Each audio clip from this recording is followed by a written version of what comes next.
Koe tala whakatapu e ko si ona whaki pe ko kore ke uhu whangai. Aho maho inga koe ni. Koe Sapate tuku e ni o ono i mahina. Tau whahistoria. Tau mohu tapu kina ki he whanua. He ngā hi kātoanga, Fakamanatu ai tau wangi au. Koe Centenary hono ai ai Lotu. I he wae whanua. Pea mai o Tongani whoki. Kau whataha i he otmurina. Ai kau misnare kau ma na tole kau Faifekau na nau ngau mai ki hono reraki o ama takiloa moni fau ko aho ku fa koloa fatoka e Falelotu Fakamanatu Senituli uloaki o Lotu ai lau mari ma no ni o tua mafi ko inasi ai Tonga ko topi ko aho o ku fa koloa ko ni fa koloa ko tau kau e he talanoa e kamatanga o tolu i Centenary o Lotu tau whanonga ia i tau wangi au ki tau tolungi au whawhitai ki o tō mafi e ne alo whalahi omni ai mo ui o tau inasi ai au sia ngahi whatongia ngahi polokalama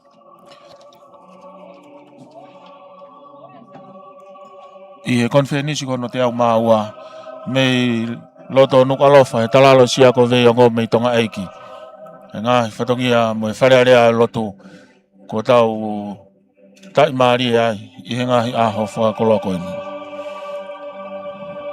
Oko tai lele, tai whewhia ki motolo hono kāto ape i he whiawhi whakakoloa koe ni. Ka koe polokalama mai Ouau Hilifakinima ke Faifekau Hoko. Koe he whiawhini kono Hilifakinima o i kau hoi Faifekau. Ahi mo kau Faifekau ako ke nau hoko koe kau Faifekau Hoko. Koe sea o e whiawhini me kātoanga Hilifakinima. Whako ia e he tangata e ki presidenti o Siasi. Faifekau toke tā te vita koloa ia Havea. Koe poupou whalau maari e i he mae kau Faifekau Hoko. Whako ia Faifekau John Gonen. Me he whare Fakamanatu Centenary uloaki o Lotu i Tongatapu. Koe hoko e ni o e ki polokalama te ulawe atu ki ai. Ko tai lelei. Kau ngau e me he walwhitpo ni ma whahema. Mau whiawhia ke kei hoko atu e ngau e me he kātoanga. Me Konifelenisi Hono te au maua. Ka koe wharearea ia Lotu Siasi Uesiliana tautai nā Tonga. Koe he nei moari pati ki sina. Pita takafua ka ma whiri a paia. Webster Lea Junior. Pe whoki ki a Siasi Fustua. Me he reti o tamauhi. Me a te aloha. Tau kau whataha i ngahi polokalamani. Pe whoki inasi ai oto murina hono kāto. Hiku reo e hiwa kau hiwa mei he korisi Tongatapu. Mo e te olo sia mei sia tautai. Whai hiwa ko viriuhi lomu.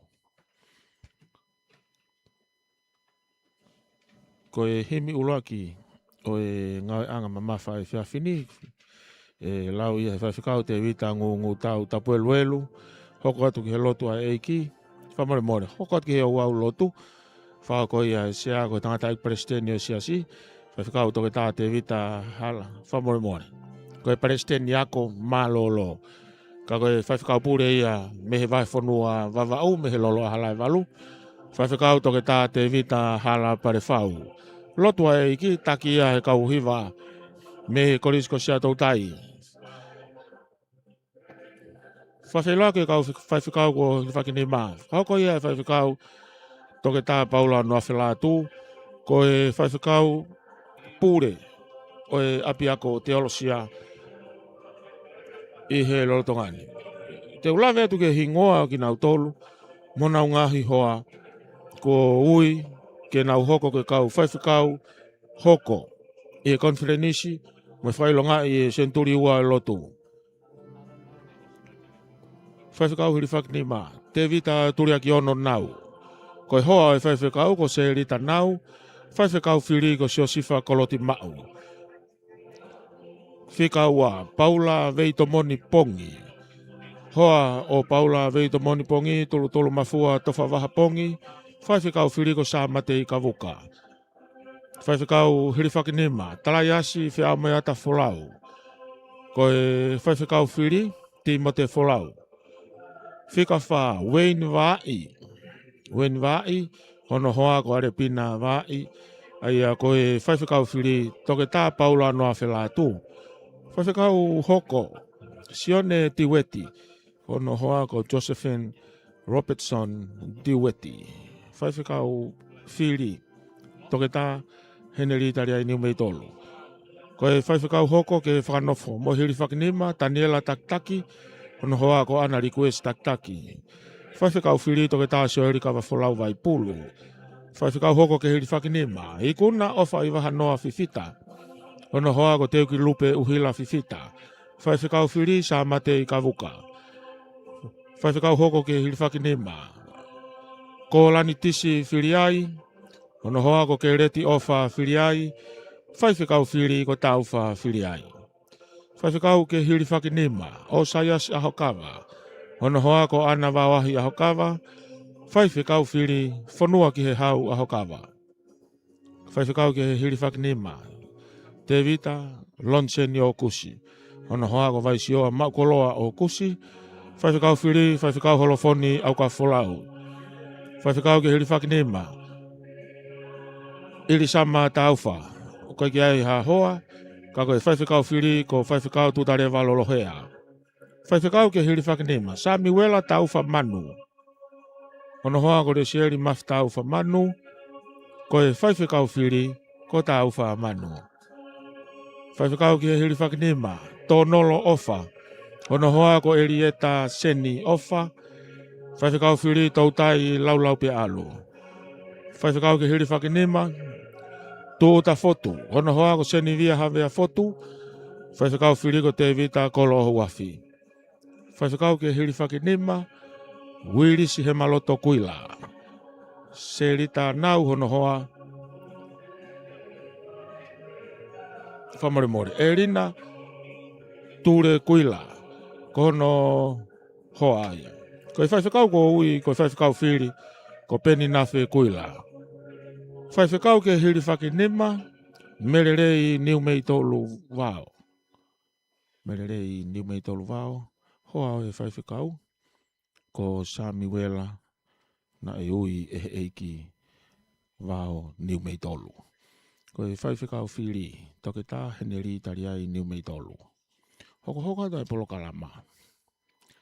Koe ngā he kupu i wholofola. I he tau tohi himi. Hoko mai kau Faifekau. So si wha koloti mau. So si ua tawa tāina. Faifekau Ordination mawhireo. Faifekau Moses e lata he Lotu i muri atiola. Faifekau sa mate i kavuka. Faifekau e tuate manu whetoa. Faifekau mere mausia. Peheki a Faifekau toke tā ungatea taunga nui whanua kata. Koe ngahi pot wholofola ia. E whahauka mai e kau hoek Faifekau. Te tataki aki Hilifakinima. Koe andema. Me korisi ko sia tautai. Tataki a viliu hilomu. Koe whaihiwa. Koe ngahi whehui moi tari. Hoko mai e ngahi polokalama. E tataki mo whahauka ia e Senituli Hoko Konifelenisi. Faifekau alifereti atiola. Pehe ki he whakatau ange. Koe kai ngā utou he kosperi. Pe kau atu ai mo si mote me suila me vea. Koe tangata ki Faifekau ia. Tene whakahoko atu ai ngā he kupu i Lotu. Pehe ki he nātai ki Faifekau. Toke tā heneri tari ai niu mei tolu. Ei koe otua mafi. Hoko atu ai Ouau o Hilifakinima. Hoko mai ki he antema hono ua koriski asio tau tai. Mo e whaihiwa. Viliuhi. Faifekau viliuhi lomu. Hoko ai peki he Ouau o Hilifakinima. Tātai pastene Siasi. Senituli me kau Faifekau. E taha ko whiri. Ai kau Faifekau Hilifakinima. Hei koe nā kululawe atu anenai. Ke kau Faifekau whiri. Koe hoko atu ai Ouau. Ngā ata nofo ki he lau tohi. E tamai fungani alo ofa. Hako e tangata i paiste neo Siasi. Faifekau. Toke tā.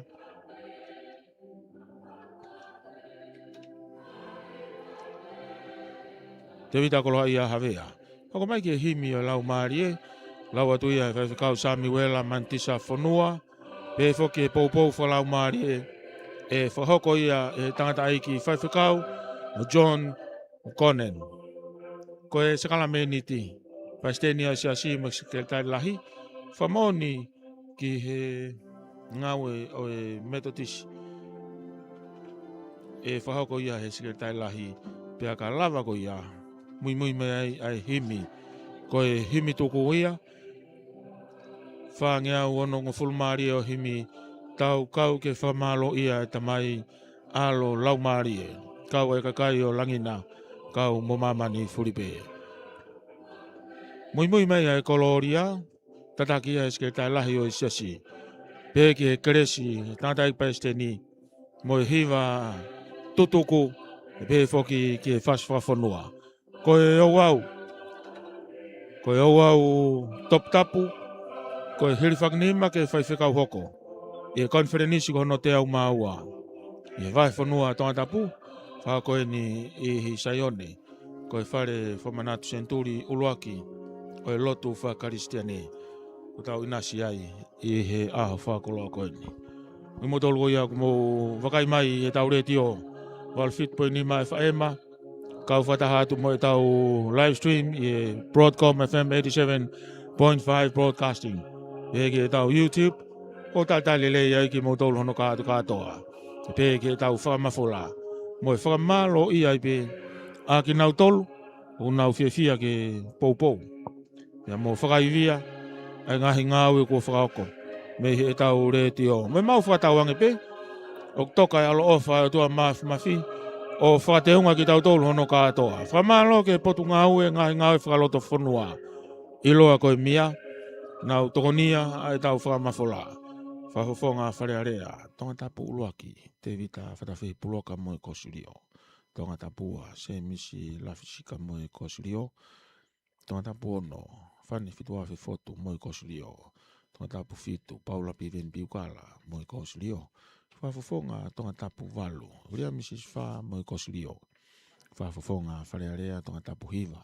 17 tau mo ua mo e kosurio. Tongatapu hongo fulu, ka peri lan mata mo e kosurio.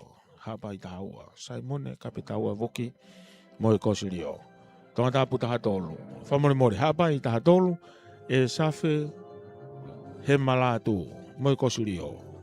Vavau tahanima, toke ta alani tangtau mo e kosurio. Vavau tahano, toke ta viriami waske latu mo e ofisio vavau tahano.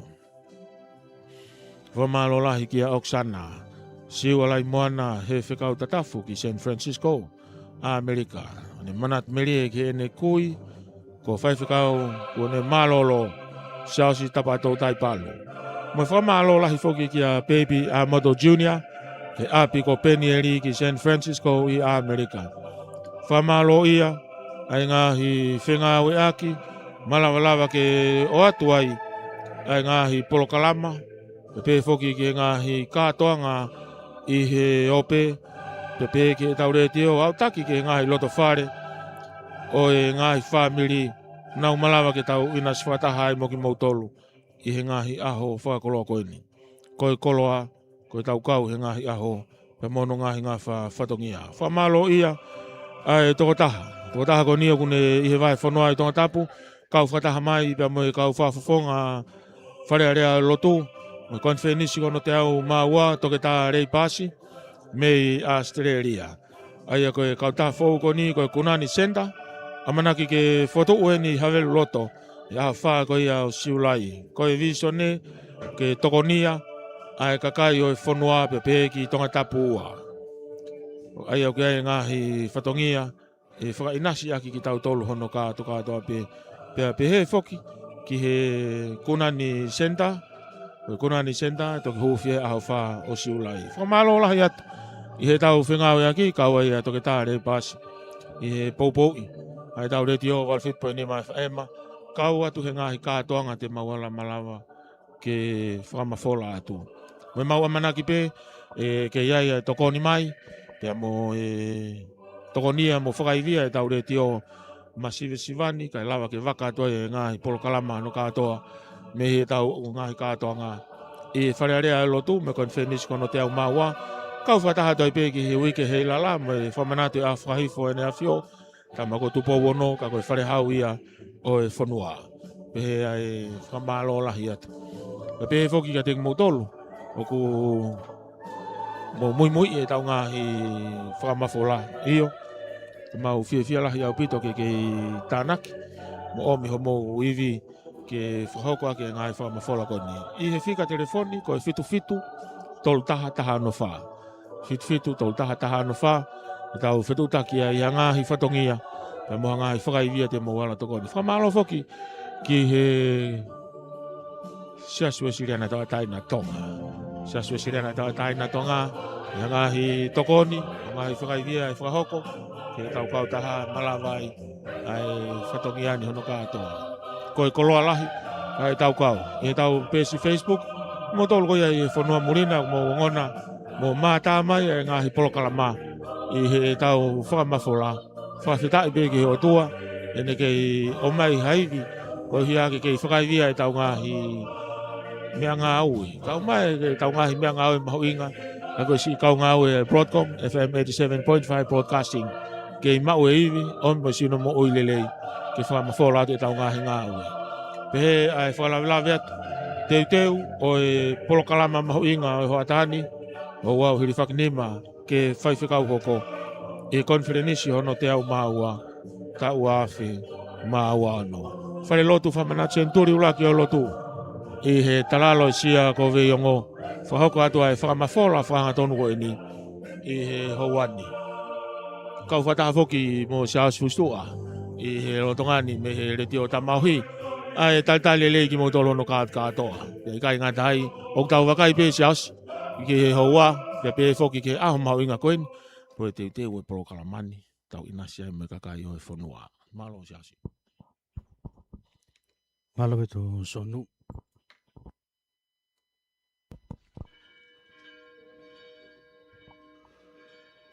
malo beto e sonu e mo whakamari ki kau whata mo e kau ngau e broadcasting i he whamafola hangatonu ko i e whewhini o ku tatamu e hawa kai atu ki he whawhonga whiawhia e kinautolu manaki ke he Hilifakinima kinautolu i he houani ki he lakanga unau pori ki ai pipo me mo nau ngai family whawhewhewo ki e sonu ko kau whataha ko ngā ko e Fakamanatu Senituli ko e Lotu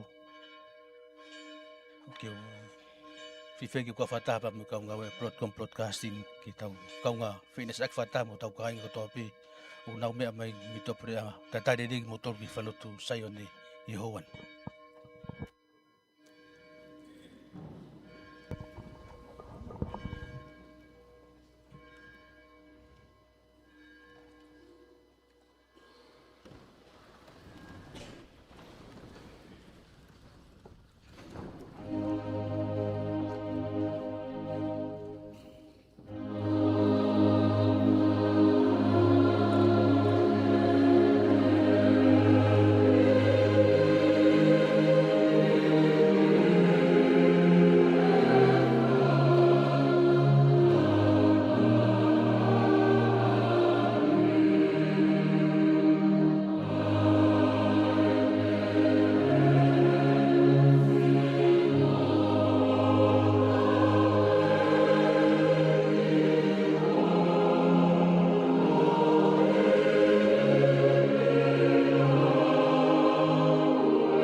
Ko be te uri oa, ke whai ho whinangalo pe, hou whekau katoa, ta rot, whatapui ki mautolo e o toa, ke mau maranga ke wholawhola, mo whai ongo sākala meni tāpuha i ngai whataanga i siasi.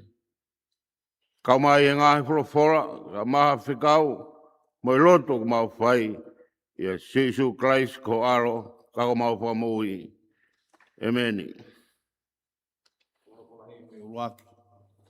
Ngā wanga mamafa o e whiwhin, ni mange au hi wong furu maa fitu e himi, ni mahiwa fitu. E sisu nā ke tūku atu, mo kouna o kau Faifekau, ke whai he potu furipe, ai misinare lau marie.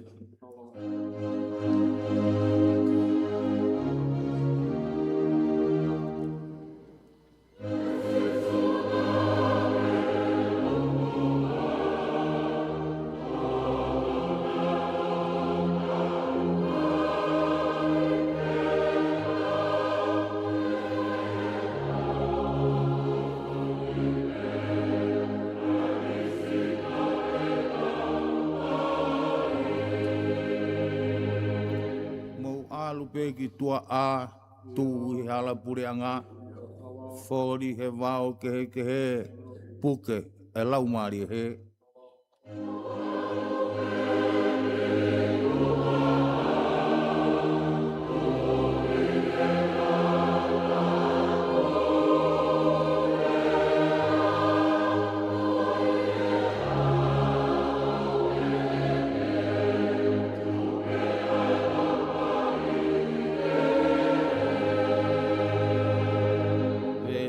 Si e sisu omi ke mau ofa si whangasipi matenoa to e whai mai o angi e mo misinare lau marie.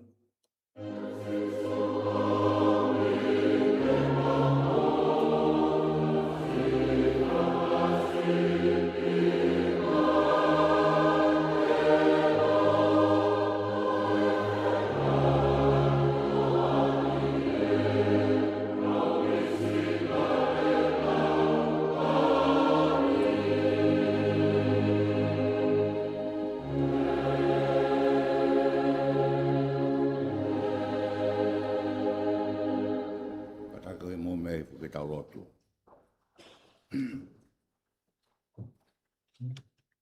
Tua mafi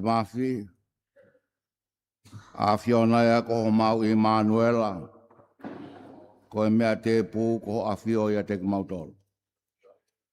A ko ia ko tamaya he wani ko alo mo lau mari e maoni ai a fiona ko maoni oni mo langi ko te kotolo ai a fiona ko o tua peta. Alo mai ka te mautol ko ka o hala ko hausia. He hono ta inga ngahi rei ko ke whakoloa ka e mau mo ui. Ia mau whanonga mai wa mai. Ke wai Senituli ho ha rea Tonga. Ia mau fia ke kau whataha. Ia mau ki mau tolu ia whainga maari e koini. Whainga maari e koini ko ke ui ai ho kau ngā ue ke mau o ngāhui e kai kotoa pē. Ke ako ki nau tolu ke a fiona mo pautau se huawha tamai mo alo mo lau maari e maani oni. Kako ho mau whekau pē ia. Nia ho ku mohu whiri hanga ai hala whanonga. Kako ke whinangalo ke a mau tolu e whatongia koeni. Yang mau whawhetai e ki a fiona. Ho fie mea ngāua ki mau tolu. Aho whakakoloa eni. He ko ke whinangalo. Ke hifo mai ho lau maari e o whaki ho kau ngāue. Ke talaki ho whorofora. Ke ongo maari e ki kai o whanua. Ko hi ke ngāue e kai kotoa be koe kai whiunga ke nofolangi. Pea koe whakawhitai anga ia ho maurao maari e. He nā ke haarea Tonga. Ke ngāhi hono kakai ke whiunga. Pea moe kakai o e awhiona. Mia na e talaki he kau whanonga mua. Koe mau whia. a musia e kau Kristiane o ke ana api e langi. Pe ko winga e ngau ko mau fai pa mo fina ngalo. Ke teu i a Tonga ke whiunga mo ka kai na folangi. Pe ko wiki a ho mau lau mare e ki. I e whainga mare e koe ni. Mea mau maa whana noa pe ai. He ko ke whina ngalo e ki. Ki a kakai whiunga ke no folangi. A whei tauralo mai ke whataanga koe ni. Ke whai aho no whatapoi. Ki nau tolu ke hoko. Koe kau whai whatongia o e awhiona. Ta koe mai e ko whakata e whatongia ni. A whei tauralo ho lau maari e. Haerea ai whataanga ni. Ke mau lau maari e maa oni a. E ko o whekau pe ia. O ke hoi fua mai ai ka teke mau tolu. Tā bukana mai e ke sea e konferensi kakato. Ka maa ai tangata malanga ke whai hono tataki. Mo ako naki mai. Ke kahau ho ngāwe i o mau whanua. Tā bukana mai a ke mau tolu e ki. Ka mole o whakata o mau kotoa ki ho awhione o whai mau ngai tangata a. O mau Lotu mo korene hua whau sisu klasi ko alo. Ka ko mau whamo ui. Amen.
fia o tua o tau o Lotu. Tabi potop tap koen. O whakatapui, ko hake anga tau Lotu, ko i fuanga tau tapuak, ia ne wholofola. Tabi rai paistene Siasi, Wesleyan Conference, watabi ske tai lahi. Rabat Lotu tanga wau nunuk. Tarasitla. Asias, o whatapuat, i Conference kakato. Watapuat ko John Conan, Dr. Richard Clutterbuck, kama Dr. Sandy Yule, mengai Conference muni. Ana mo ngā we tongan. Whai umahariga ni sea, o me whatungia ke whawhilo aki atu. Ang nau tōre kau Faifekau, nai tōtō ne Conference ke whakakato nau teu i. I e programa Ako Tongatapu, Ministerial Formation, Tawataha, me Conference ko hiri ke Conference ko ni. Pea ko kakato ai, ai ngā ue whakaako, wa ngahi tōtōni katoa pēna i tōtōni Conference ke nau whakakato.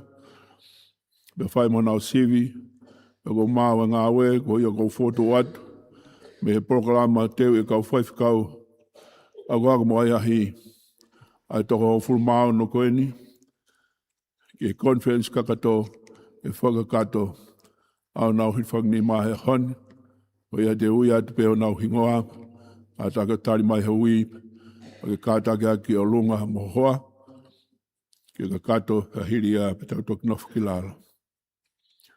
E ulu aki, Faifekau te vita turiga aki ono nau, mo serita nau.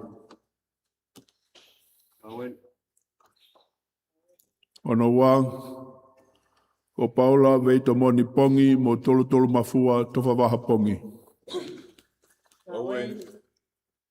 Ono tolu, o talaiasi whea moeata wholau. Ono wha ga weni wa'i mo arepina wa'i. Ono ni maa ga siane tiweti o Josephine Robertson tiweti. Ono ko Daniela Taktaki mo Ana Rikuesi Taktaki. Ono fitu mo ikuna ofa ki wahanoa fifita mo teu ki lupe uhila fifita. Ono walu ko Kolantis filiai mo kereti ofa filiai. Ono hiwa o Siasi Aho kawa mo ana wawahi Aho kawa. Ono furugo te vita lonseni o kusi mo vaisioa maukoloa o kusi. Tahata go ilisama taufa. Tahawa go Samuela taufa manu mo lesieri mafi taufa manu. Tahatolu ko Tonol ofa, mo Erieta seni ofa. O fulma fa ko tuuta fotu, seni via havea fotu. Tahanima ko Wilisi he maloto kuila, mo Elina ture kuila. Tahanobe ko whaosia, ko mererei whaofo o sayo ne vau, Niu me te dolu wao, mo Samuela na e ui e eiki wao. Marop te sea, o full mao noen, e whakakato, wana whana whaihari. Mo mea.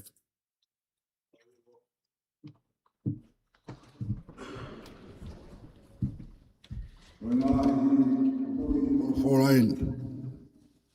Whai ake o mō whekaui. Mātiu ua walu, vesta walu ke wanoa. Pea ihe ununu mai a si so, nā ne wholofola ki ate ki nau tolu o pehe. Ko toko kia te au ai pure kotoa pe ilani pe aki mamani. Ko ia ke mogo o ngauhi ai ngahi kakai kotoa pe ko e kukawaku. I e papi taiso ki nau tolu ke wafa o e tamai, moi alo, moi laumarie, maonioni. Moi ako i ki nau tolu ke tauhi, ai ngahi mea kotoa pe kuau tūtū ni atu. Pe ako eni, o kuau iate ki mou tolu e au, i e ngahi aho kotoa pe o au ki e ngata anga o mamani.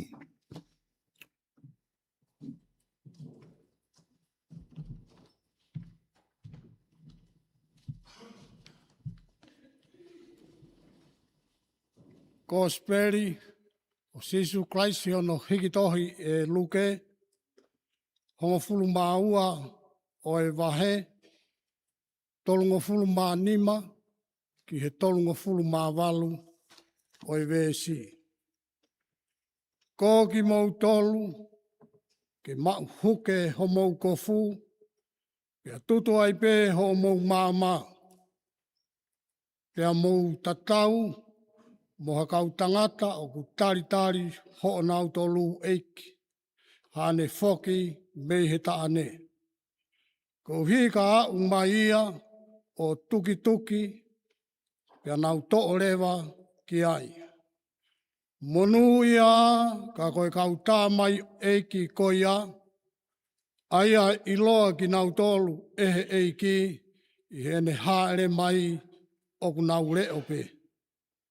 Ko a we o ku au tala atu, te mou hanga huke hono kofu o ona, nāne whakatākoto ki nau tolu ki he kai. Ka ne tuo atu kai maa nau tolu. Pea ka pau ko hono ua o e uasi o kune hau ai pe ko hono tolu. Ka o kune iloa ki nau tolu o nau pehe pe. Pea monu ia a ka koki nau tolu. Amen.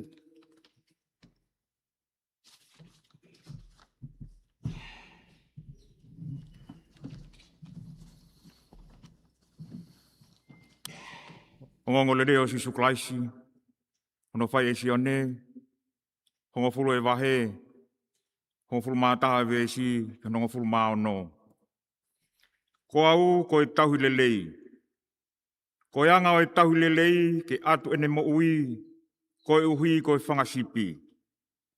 Ka koia o ku ngāi to tongi pe e, pe au kui kai ko ha tahu sipi. Ko toko taha o kui kai ana to tonu ai whangasipi. Ka si o ia ke he ulofi ena o ku hau. Pene ri aki ai whangasipi o ne hola. Pe au ku pō ki nau tolu e he ulofi o whakamowete vete. Ko uhi a ko toko tahaia o ku ngāwe ke he totongi. Pe au kui kai mamafa ki a teia ai whangasipi. Ko au ko tahu lelei. Pe au ku te ilo ai ngahi mea a ata. Pe au ku ilo kita e ngahi mea a ata. O hange o ku ilo au e tamai. Pe mo e ku ilo ai tamai e au. Pe au ku atu e ku mo ui ko e uhi ko e whangasipi. Pe wai mo e ku whangasipi kehe. Aia o ku ikai kau i he loto ako e ni. Kua pau ke utaki ai whangasipi ko ia foki. Pea te nau tokanga ki hoku reo. Pea te nau hoko ko e tākanga pe taha. Pe taha pe ai tauhi. Amen.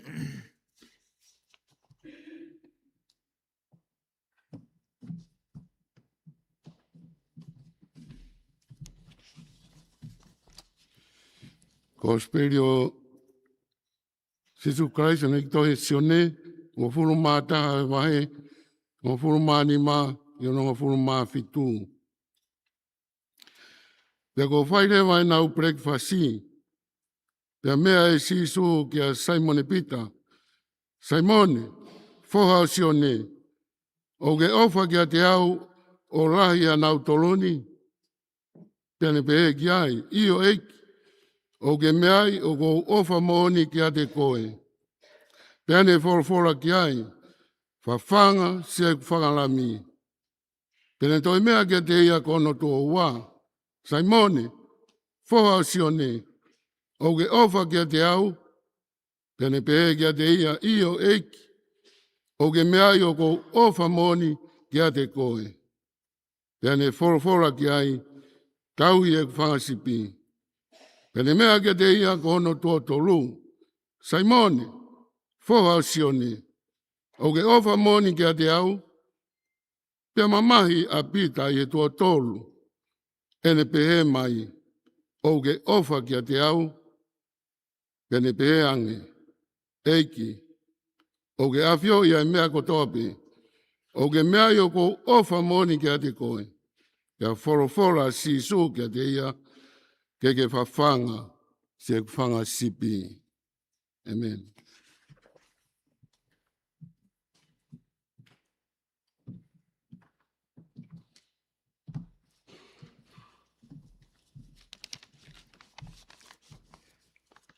Tohi ngā ue a ni apostol, vai uanoa, ve stolungu fulu, ke tolungu fulu maa wha. Ai au pe io, na moki moutolu, e tupu mea i hatangata o kulea aki, ai ngā himea o aluke. Ke toho aki ai kau ako, ke nau mui mui, ke te nau tolu. Ko ia, mou leo, o mou manatu, ko tau e tolu, i he pō moi aho. Nai kai tuku e ku nai ke ting mou tolu tau taha. O whai mo tangi. Pea ko eni, o kua tuku ki mou tolu ki he o tua mo e whorofora o ene keresi. Kia te ia, tene mawhai, ke lava homo langahake. Pea ke atu ai tofia i he loro Tonga mo e kakai kotoa pe o whakahauhawa. Nai kai te manu ki ha koula, ki ha konga siliva e taha. Pe ha koula, pe ha kofu, io, o kou mou ilo e ki mou tolu na ngā ue. A eongo ni mani, i he tauhi o oku mo e kakai na ia te au. Amen.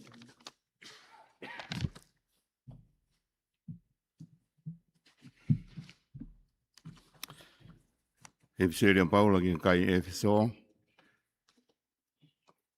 Wahe wha vesi fitu ki taha tolu. Kana e whaki keresi ki te tau tolu tau taha.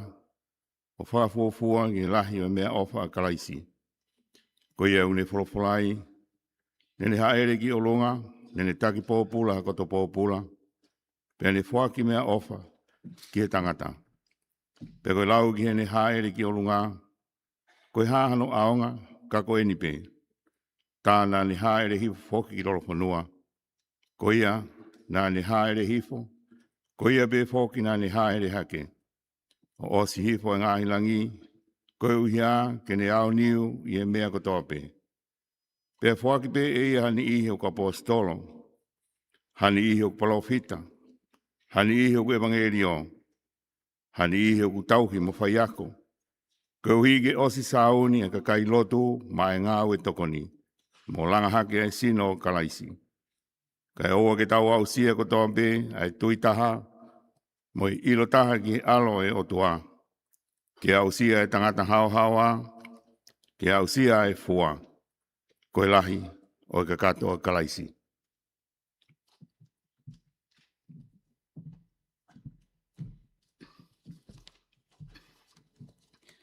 Ngā ata,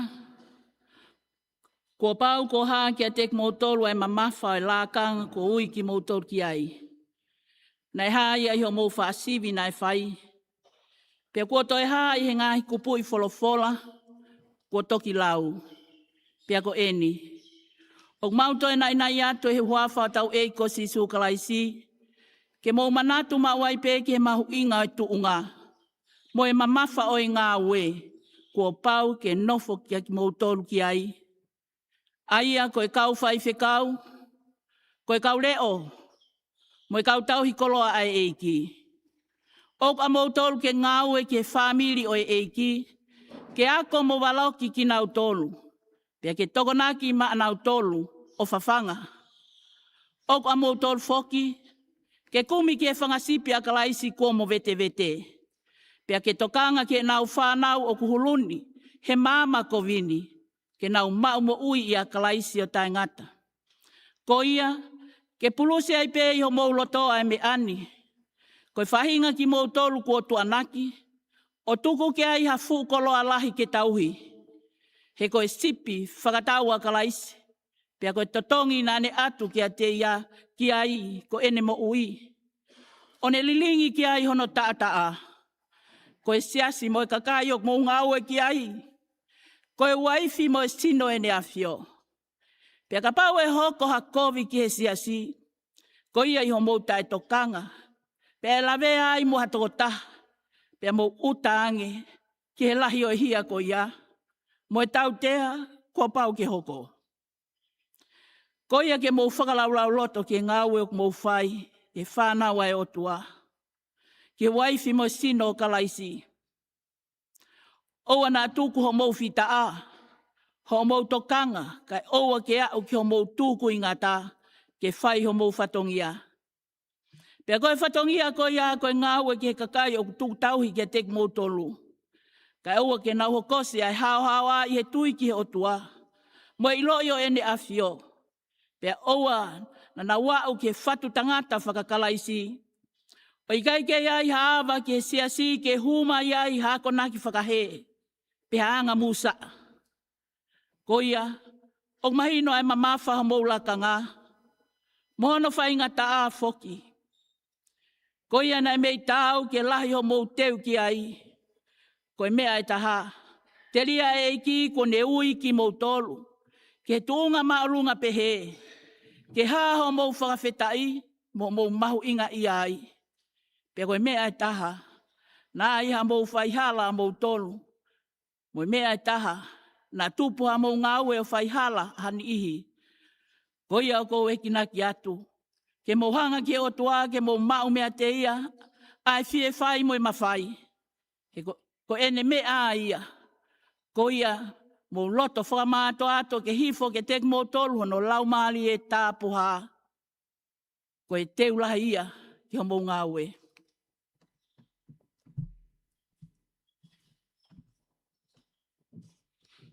Pea koeni, koe mea o kulawa ake e whakamo ui o kakai, koe wholofola ai o tua. Koe e nai mei tāu ke mou nofo ke lau o Tongatapu, mo e mauloto ai ngahi ako naki o iai. Koe te uia e taha. Pea koe ui ke mou lava lelei ai mea ko ia, mo whahi ehi me he ngahi whenga whakamama, mo no ngahi mea o whakamo ua ai loto. Mo mea e taha o kau ki o mou ngā we, koe ai ho mou mo ui ke hoa mo Tongatapu. O i kai ia ko ia pē, kau ai ho mou ngauhi ai nofo a ho mou whamiri ke whakatohitapu.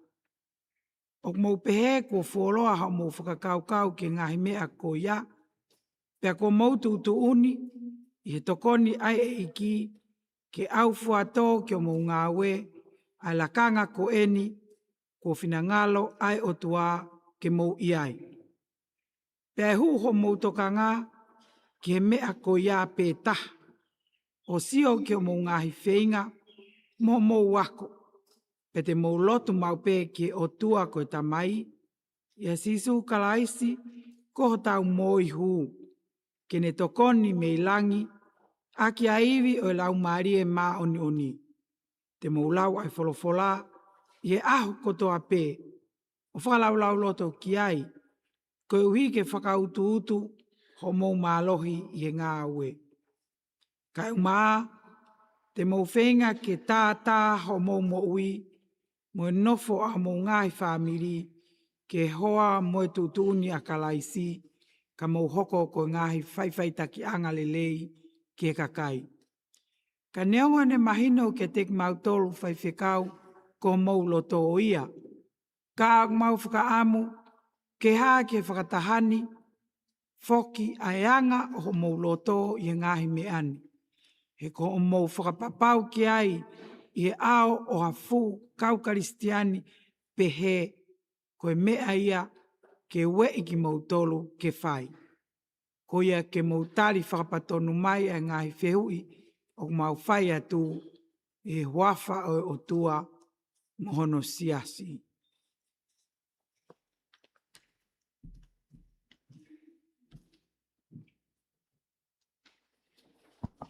Hoko toi peki he hiva antema. Korisi Tongatapu mo te olosia me sa tautai. Tatake he whai hiva ko vili uhi lomu.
Tore at ke kau te whanofo, mo komore more o mea ki o runga.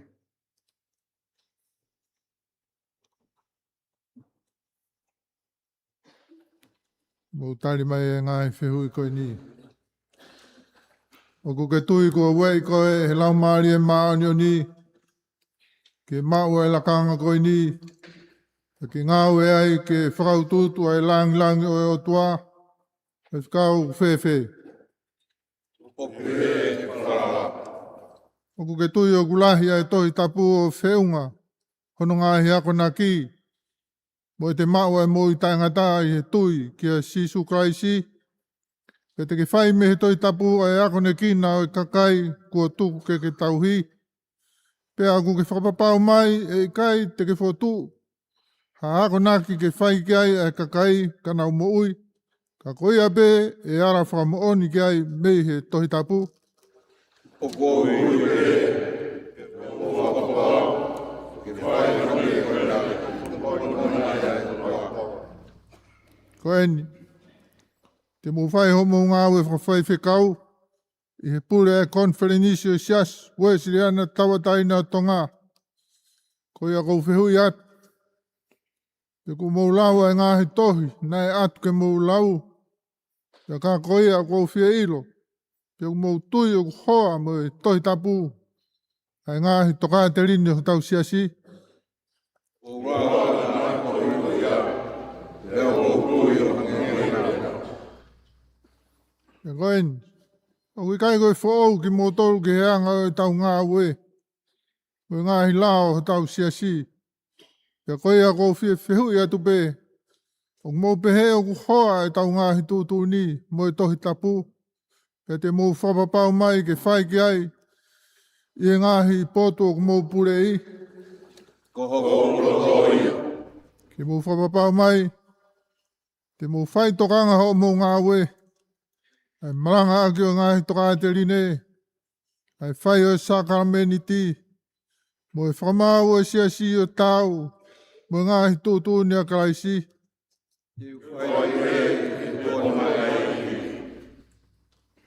Ke mo whapapau mai. Ke lama e hu mai ke Siasi. Ai ngāhi anga mo ngāhi toka te rine. O ta e hoa mo e whorwhora. Te kakakuo iai hamea pehe. Te mō ngāu e ke taof. O i kai ho mō ngāhi maranga pē.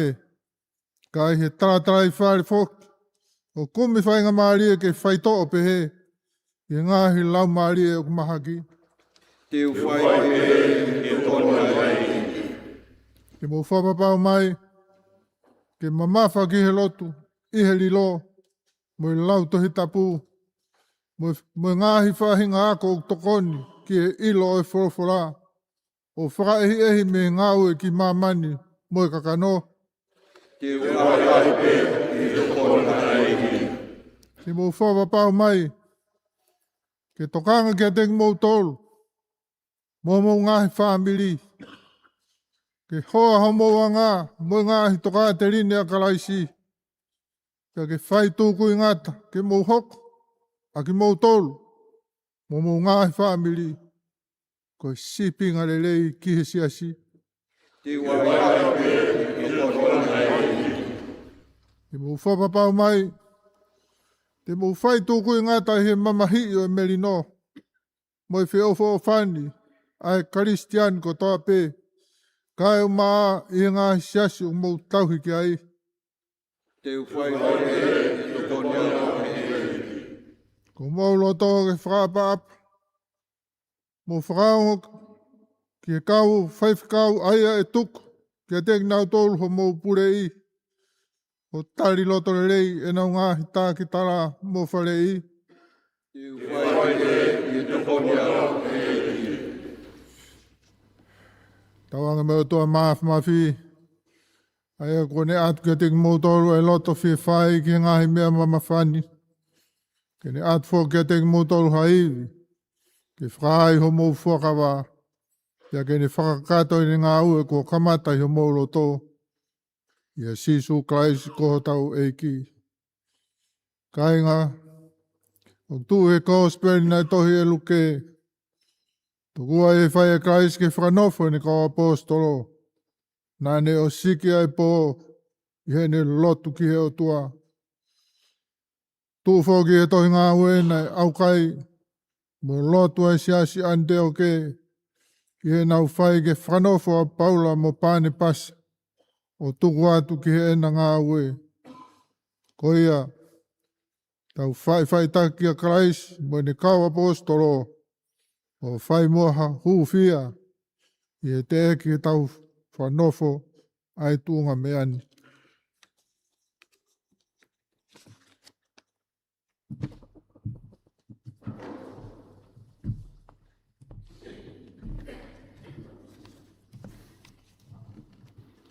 Ia tua mafi. Ia whiona ke mea iai rei furipe. Ke whinangalo ofa. Ki o kau tamai e ki. O maha o kau nanga. Aia, ko whai hana ui ke ngā ue. Mai tūnga. O e kau Faifekau o Siasi. Me kau tauhi. O kakai. Peke whawhonu ki nau tōru. Aga e rito ho ngai toka teri ne. Peke teo ngā ki nau tōru ai ui maa. Ko hiki nau whai tōnoa e nau ngā ue ki ati koe. Peke kau ali lei. O nau maranga. Mo nau tōnga. Ki whakalang langi ei ho hua wha. Mo e langa hake ho Siasi. O mau kore me ani. I he unga. O ngahi ngā ue nai whai e kalaisi. Mau whakamoui. A ene a whio. O ki hoa tō matau. Te kone whiohi mo koe. Mo lau maari e mānio ni. O lawi i tā niti. E meni.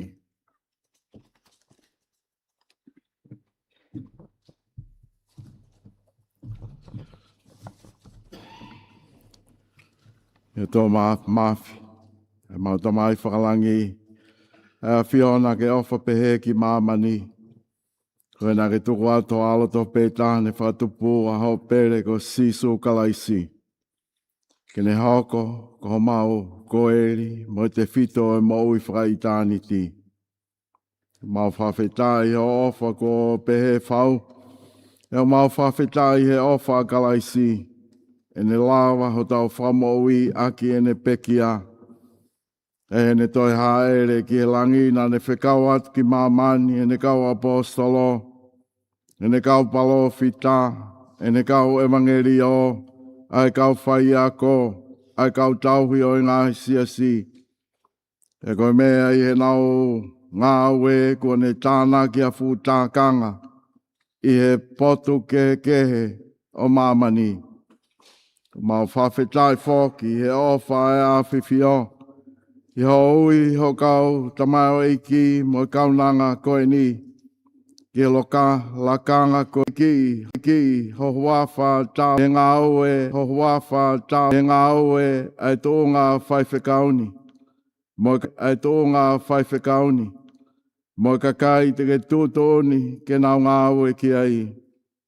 Mau kore ai me ani ho alo pere a sisu kalaisi ko eiki o mautolu ai ang ne a fio mo koe i he talo ni fai pe a whakahu ki nau tolu ki he whiwhia o i tāni ti mau kore ai me ani a sisu kalaisi ko eiki o mautolu ai aku ne a whio i o taloni whakataha mo koe, mo e lau maani e maani o ni, ko taha i o toa, o taingata, pia taingata. Amen.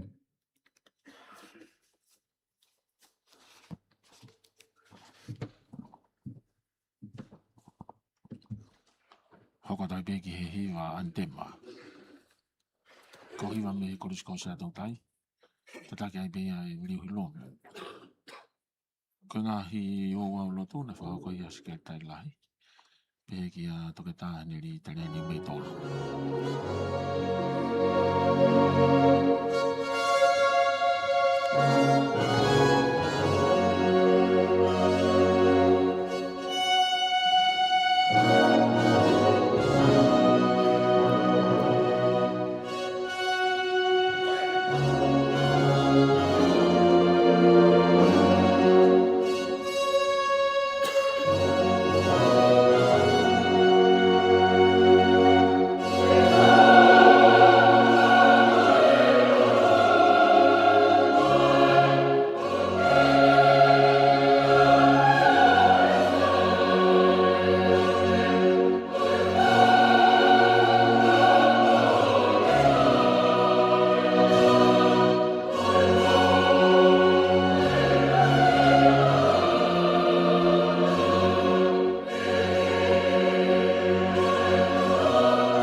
e te whai ai lima. Kau Faifekau Konifelenisi ko kakato. A ngā whatungia te ui tahataha te pe. Ngā hingoa pe kātaki. Lawa mai mo Faifekau whanofo. Whakakato ai whanofo. Ngā lopita.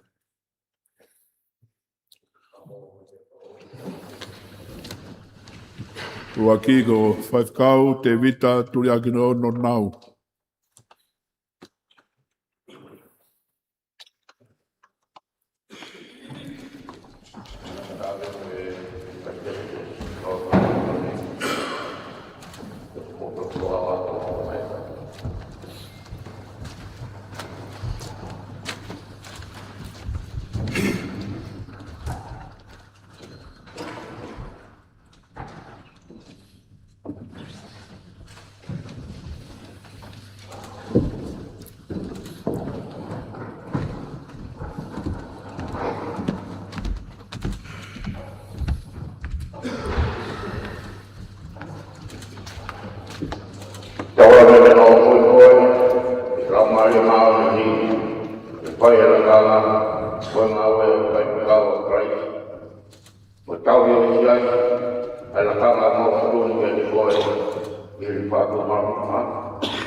Faifekau no wā go Paula veito moni pongi. Faifekau whanofo o Sapate ka wuka.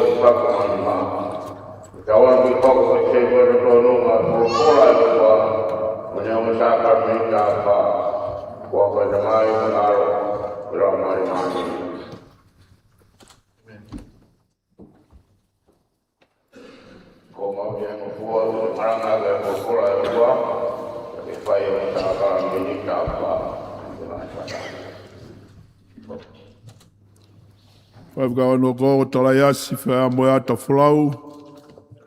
Faifekau whanofo ti moti whulau.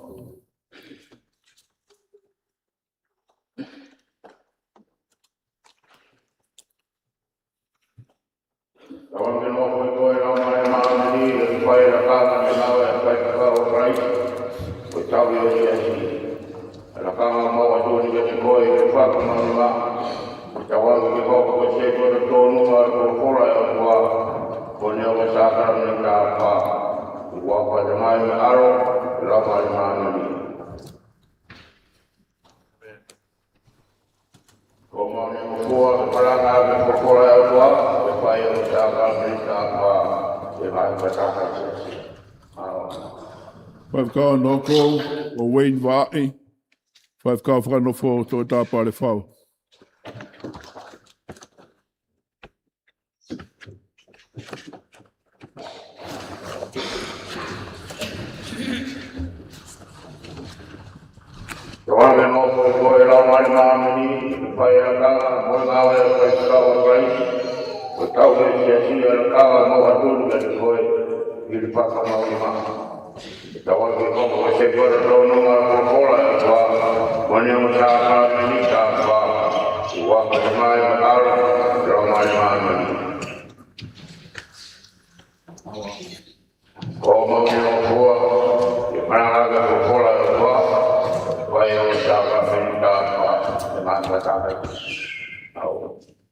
Faifekau no ko Senituli.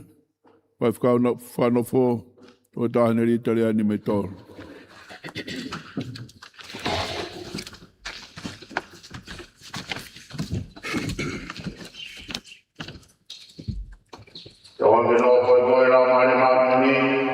whaela kanga mo awe o Faifekau o tau ia Siasi, ala kanga mo atoni ia koe e Fakamanatu. Kawan ni hoko me se ma no ma kola e wa moni o sakara ni ta pa wa fa tamai e aro o la mani.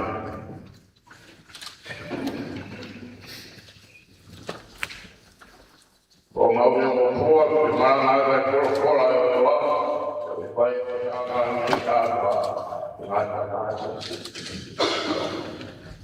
Alo, so mole la sindai, alo, kumahe. Kau mai ki e Kau no ko taniela tataki, kau kano foto taso e ka Falelotu.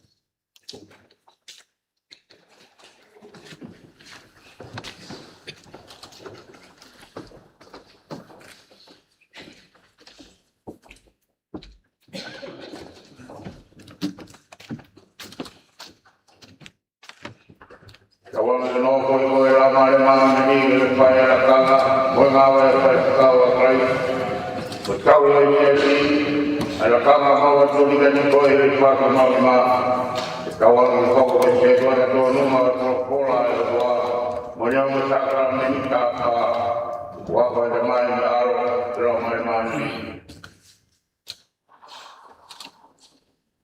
O mau ne o fua me mana le kola e wa e pai o sakara ni ta pa fa pasai. Ia fitu, i kona ofa ki wahanoa fifita, Faifekau whakanofosa Sapate i kavuka.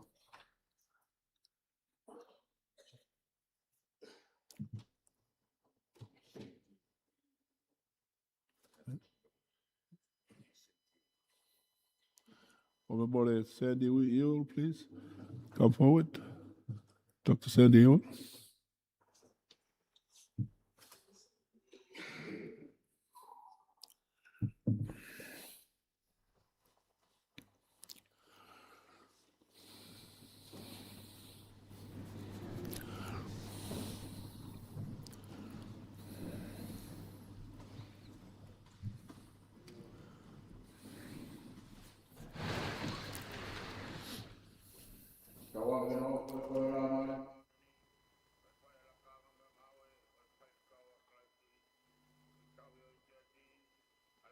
O duni ga di koe hili Fakamanatu. E tawangi ki hoko ko se tua ta tonu nga folfola e tua moni o saka mini ta pa wa fa tamai mo alo mo la mani ni. Ko mau ne ngo fua ke malanga ke folfola e tua ke fai o saka mini ta pa i ngai fa ta Siasi. Alo kuna. Ika walo, kokolantis whiriai, Faifekau whanofo tau wha whiriai.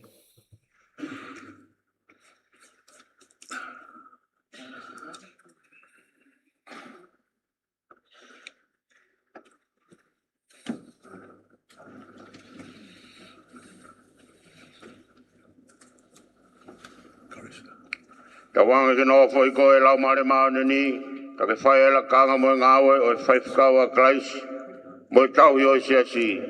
Ala kanga maua tuni ke te koe hili Fakamanatu. E tawanga ke hoko ko se toa tonu nga folfola e toa, mo ne ongo sakala mani ta pa, i wafa tamai alo e lau mani ni. Ko mau ne ongo fua ke malanga ke folfola e toa, ke whai ongo sakala mani ta pa, i ngai whata Siasi. Alo. Raiva o Siasi Aho kawa, Faifekau whanofo, whanua ki he hau Aho kawa.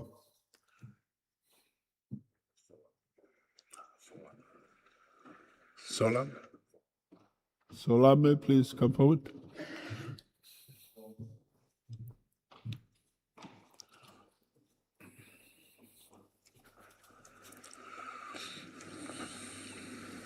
Tawangi no foi ko e lau mani ni, ke whai la kanga mo ngawe e Faifekau mo tau yo Siasi.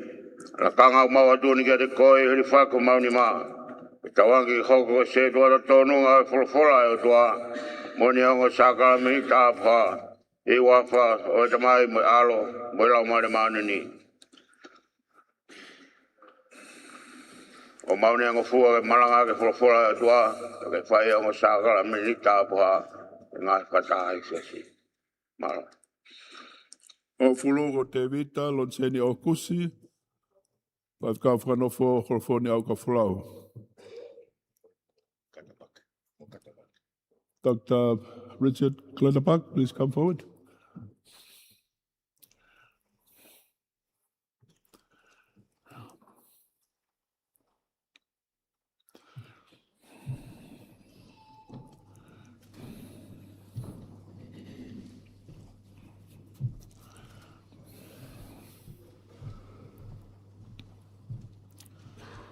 Tawang no foi koi la mari mani ni. Ke fai la kanga mangawe Faifekau a Christ. Matau yo Siasi. La kanga mawa doni ga te koe Hilifakinima mauni ma. Tawang ki hoko ko sedo da tonunga folofola toa. Moni ang saka mi tapa. Ki wa tamai mo alo la mari mani ni. Ko maune ang fua ke malanga ke folofola toa. Ke mo fai ang saka mi tapa. Nga kata Siasi. Alo. O fu mataha ko ili sa mataufa, Faifekau whanofo tu talewa lolohea.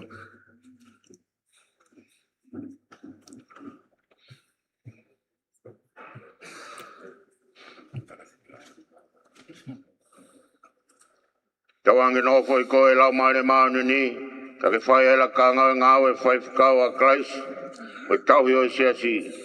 Ala kanga maua tūni kia te koe Hilifakinima mauni ma, tawangi ki hoko koe se tuata tonunga e folofola e o tua, moni ako sākara meni tāpha, i huawha tamai me alo, me lau mare maunu ni.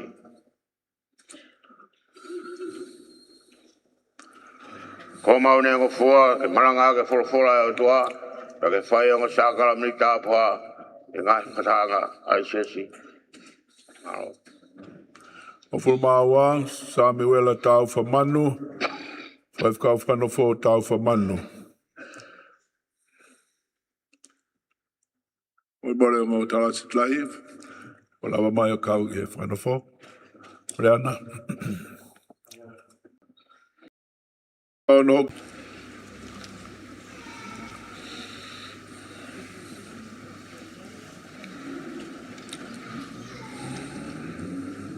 Tawanga ke no foi koe lau mare maunu ni, ka ke whai ala kanga mo ngawe Faifekau a Christ, mo tau hio Siasi. Ala kanga maua tūni kia te koe Hilifakinima mauni ma, e tawangi ke hoko ko se tata tonunga, o e folofola e o tua, mo neongo sākala mni tāpha, e wawha tamai, mo alo, mo lau mare maunu ni. Ko maune ako fua ke maranga ke folofola e o tua, e mo whai e o sākala mni tāpha, e ngai pataha i Siasi. O fu maa whaago tō ta fotu, Faifekau whanofo te vita kolo huafi. O me more a taha ke kau mai ke whanofo, me kau Konifelenisi muli, o mea mai moa o kau ke whanofo koini. Carissa, please.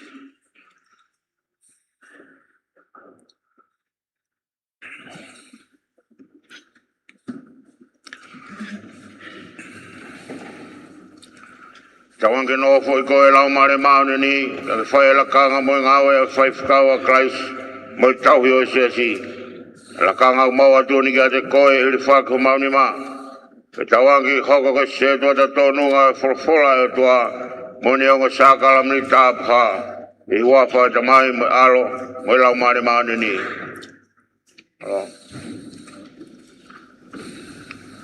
Ko maune ako fua, ke maranga ke folofola e o tua, e mo whai o sākala meni tāpha, e ngai pataha i Siasi. Malo. Alo, o fulmani ma, uirisi he malota kuila, Faifekau whanofo peni na fe kuila.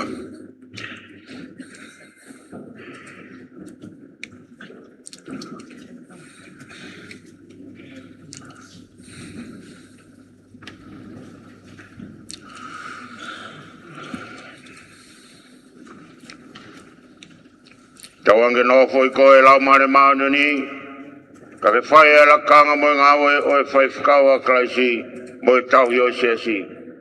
La kanga o mau atuni ka te koe Hilifakinima mau ni ma. E tawange ki hoko ko se toa ta tonunga e folofola e o toa mo ne ongo sakala mni tāpha. I wafa tamai mo e alo mo e lau mare maani ni.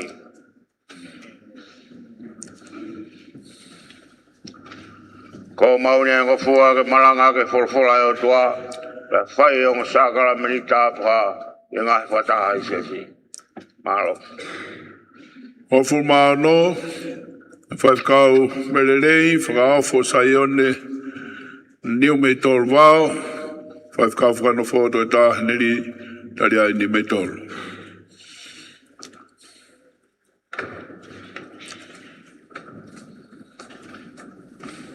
Alo Nasir. Alo.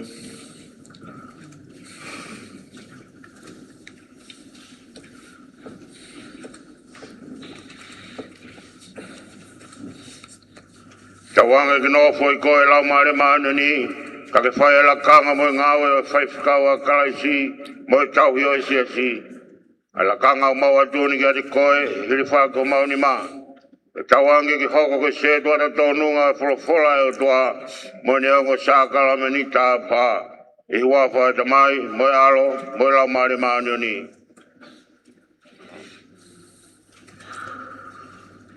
Ko mau ne ongo fua ke malanga ke folofola e o toa.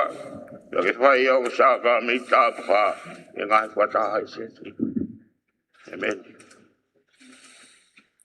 Alo sea, ka ngatanga ia kau Faifekau, ko fotuat me programa ka kau Faifekau, ke whai na whanofo. Alo.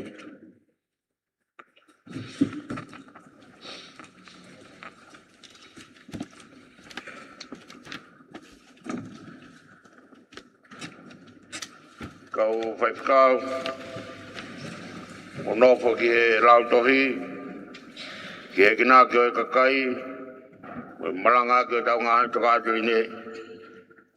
Ko lau roto ke ngai mea au tui e Tongatapu, ko moutou ki mauni. Nofo ak whai ki ai, kai mahino ki he kakai ko toa ho mou raka ki mua. Lama ki ati ki moutolu, ha mou raka ki mua. Lama ki moutolu. Pe moi mea o wako aki, he o mou whai pe he te mou whakamui ki mautolu. Mo ki nau tolu whoki. O whakaongo ki o mou rea. Ki mou nofo ko tauhi, ke whawhanga e whangasipi a Kalaisi. O i kai koe urofi, ke keina ki nau tolu.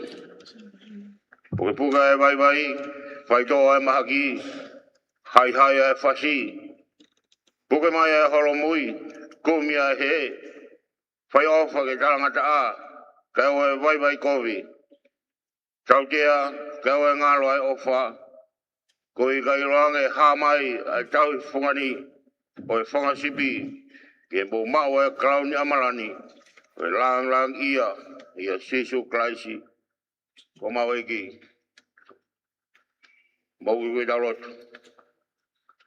I te mai whungani alo ofa, mau kore whumato ato ki a Fiona, ke hifo ki ho kau tamai o eki, mo nau ngai hoa mo e whamiri koeni, ho tāpo ak whalangi. I o ke kofua ki nau tolo e lau mare mauni oni. Ki nau mo whai ke malanga ko wholofura. Pe ke nau tokanga ki ngahi Aho Siasi. Ngahi Aho Siasi ke lelei. He waloki, pe tākala, pe kore. Ka lahi ai pe nau kātaki, mo tautou whaino hino. Kai o maa ka nau hoko ai ke ngahi sipinga lelei ki Siasi. I rea, i anga, i mo uima. I Lotu mo oni, i toa ngawha. Pe ofa ka nau whaosi e nau ngawe, i whaito nunga. Ka nau mau e aho whakamui. Ai klauni whamoni ngawe. Ai a ko tū tauhi hirangi. I o tau eki ko whamau tu whaito tonu. Ai a kune a whio i taloni o toa. O whio hi ai pe mo tamai mo lau mare maana ni.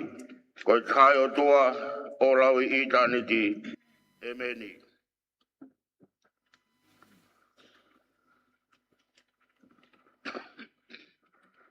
Tau hiwa I he nimange au hiwa mfulma tolu e folofola himi. O kataki o mea haki ke tau hiwa. Sisu ko ho whekau ok mau ngā weai. E mau tūtū ia e tohi tapu he loto e kakai.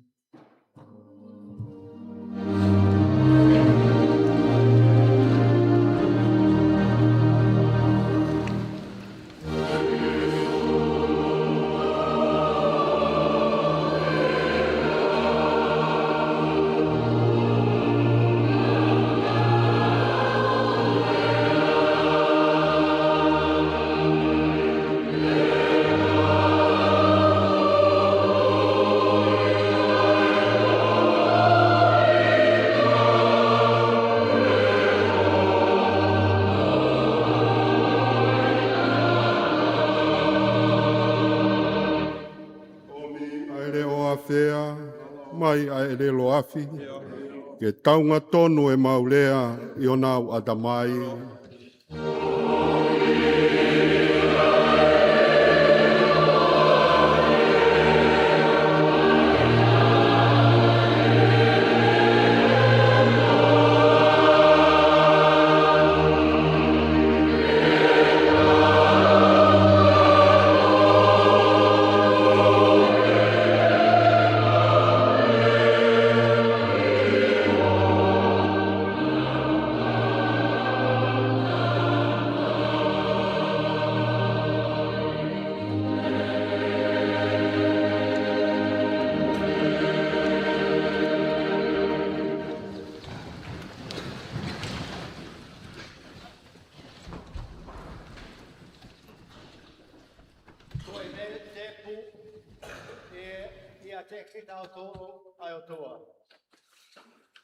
Tonga monawia, Senituli ai Lotu Whakakristiane.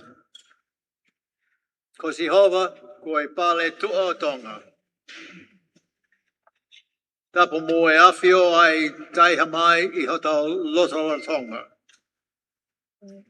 Tapo mo e tui o Tonga, King Tupo ono, ko e klauni ai au whanua.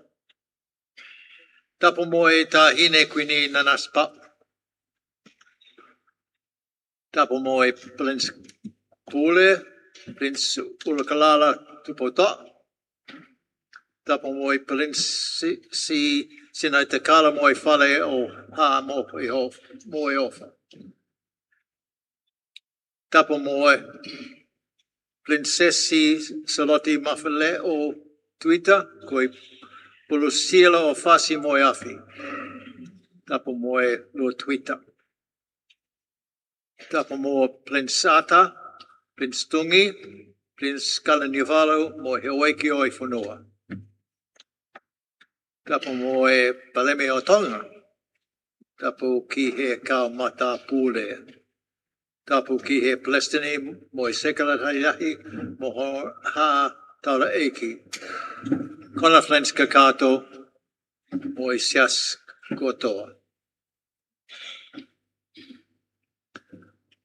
Anne and I have 4 children, all born in Vaiolamotu. We have 10 grandchildren, 2 in Perth, 2 in Hobart, 4 in Canberra. Just 2 live near us in Melbourne. Our influence on our children, whether they are near or far, is something they cannot shake off. The way they speak, the language they use, their manners. And our 2 grandchildren in Melbourne see us at least 5 times a week. We're with them after school till either Paolo or Rowena get home. Our image is not imprinted on them as much as on Nicholas, Kirsten, Hamish, and Rowena. But the image will inevitably emerge.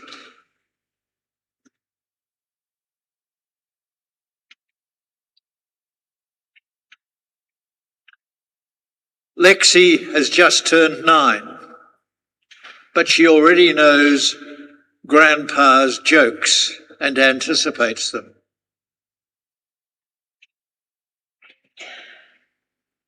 What image will be imprinted on your children and your grandchildren? And what image will you imprint on members of the congregations you serve?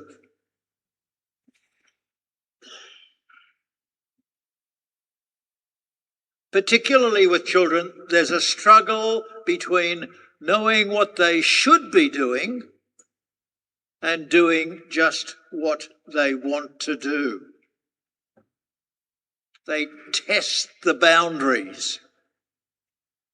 It's part of the process of learning to be independent human beings with the right to make personal decisions. Sometimes with children, it's sheer perversity and defiance. On the other hand, there is a childish innocence, original righteousness.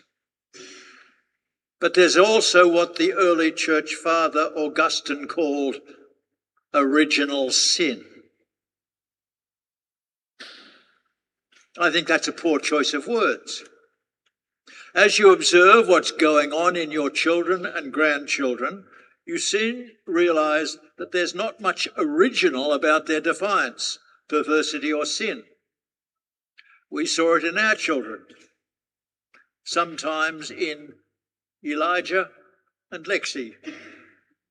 And if you can remember back to your own childhoods, you'd know it as part of yourselves too.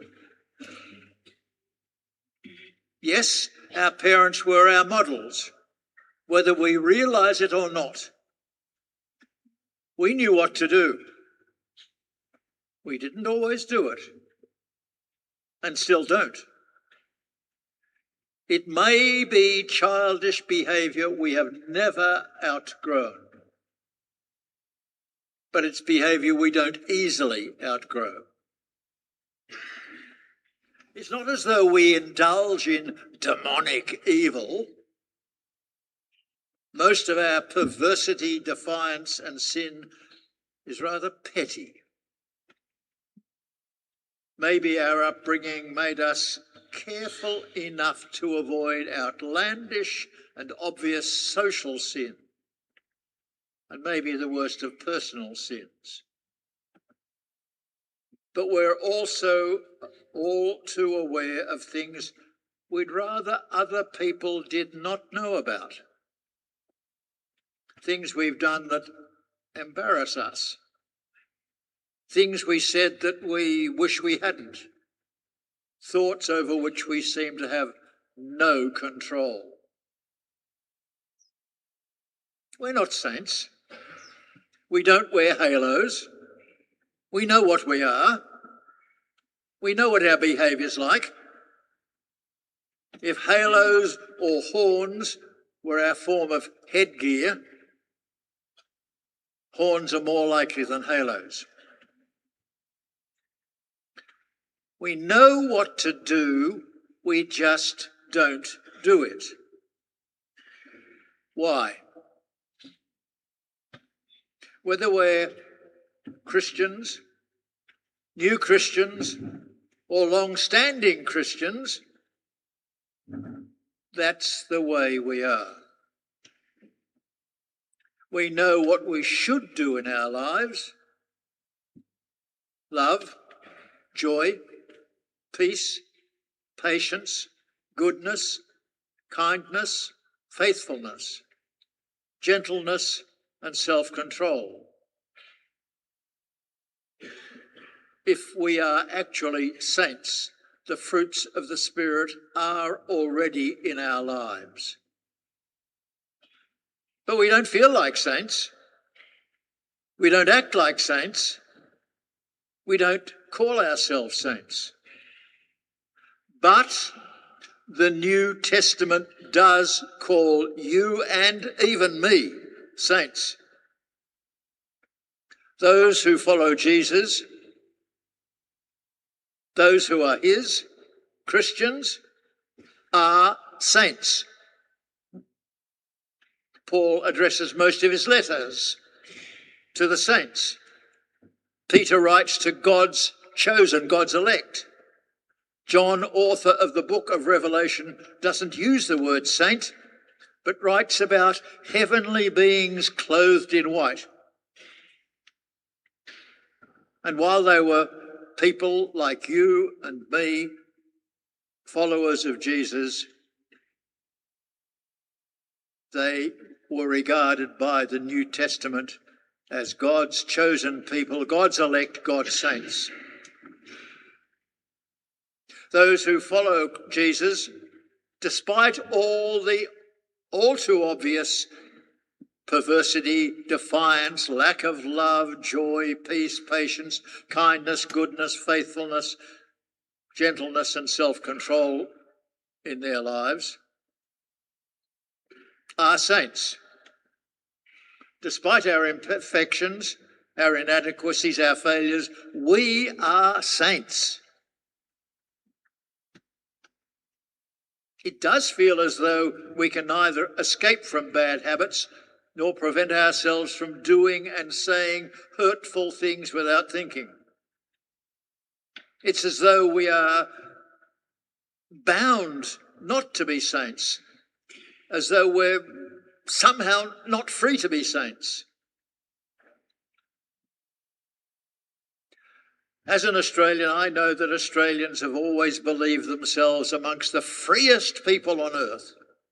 We can do whatever we please, provided it's within the law and doesn't scare the horses. No one dare deny Australians the right to live the way we choose.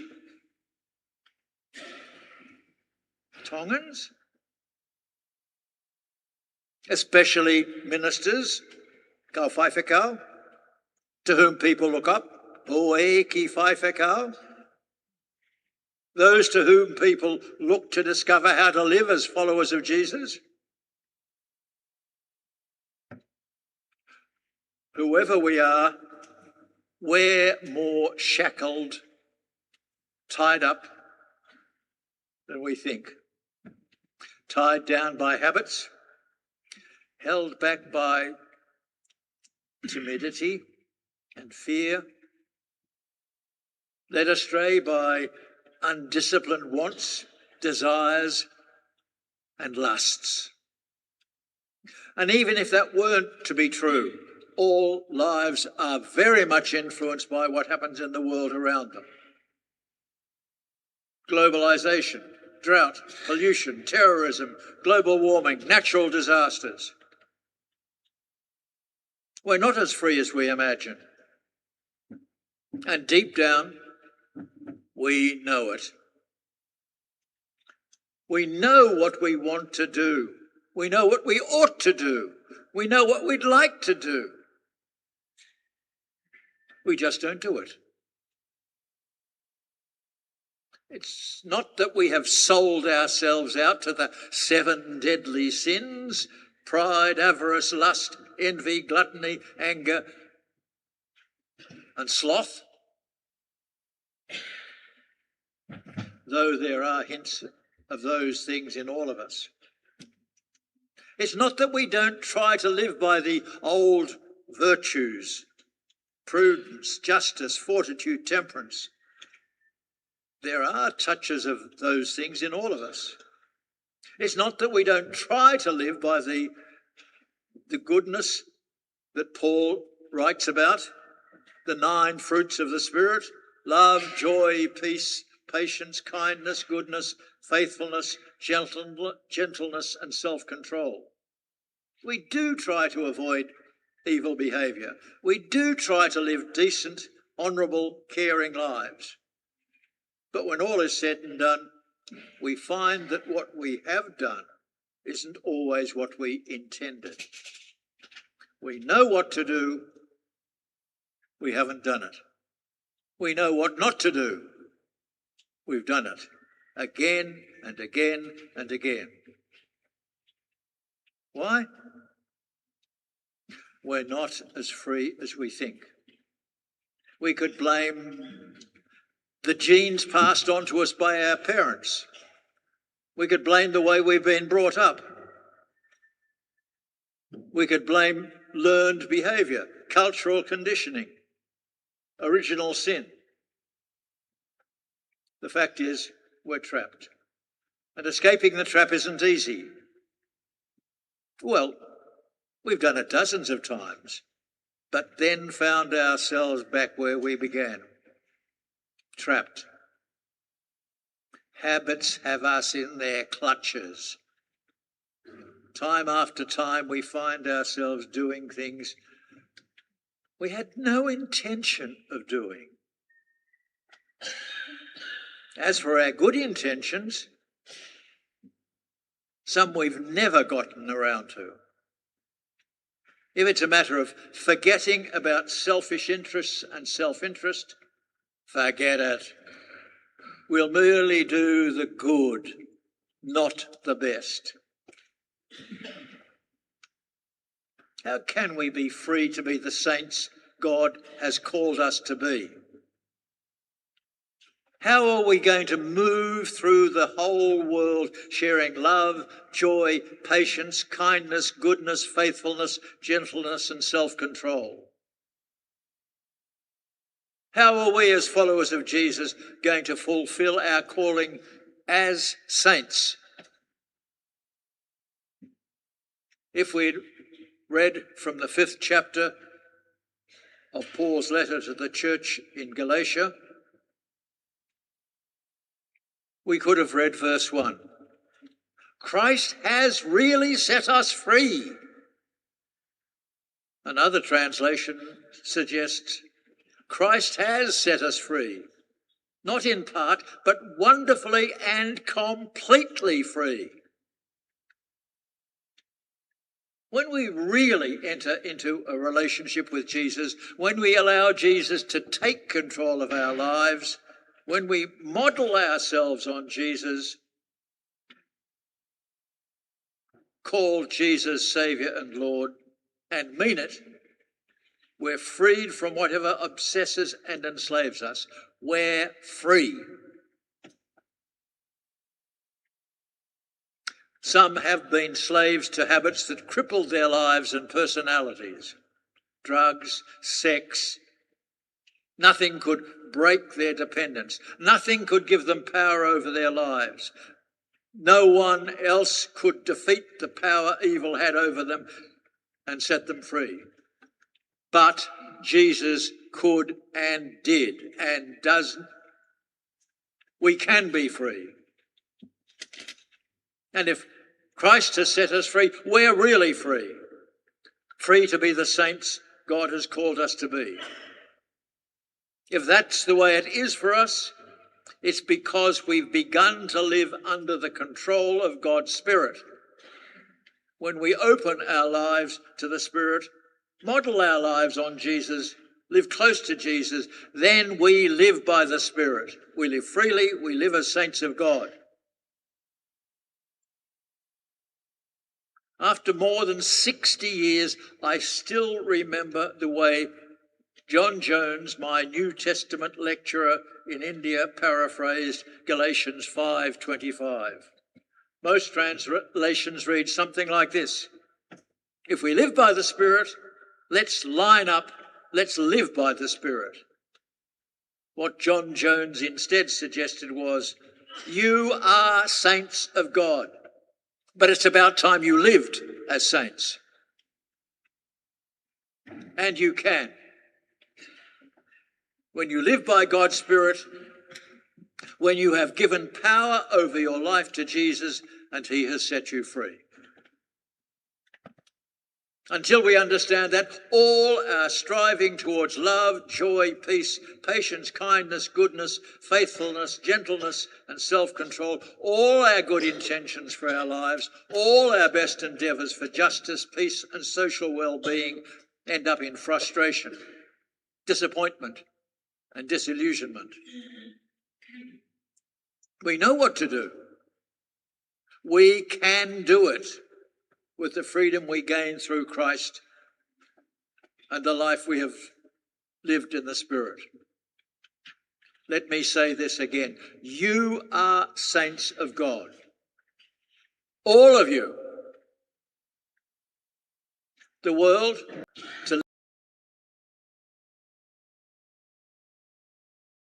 the church, desperately needs you to live as saints. Be models for your people. Be ready to have them shake free from every evil that grasps at them.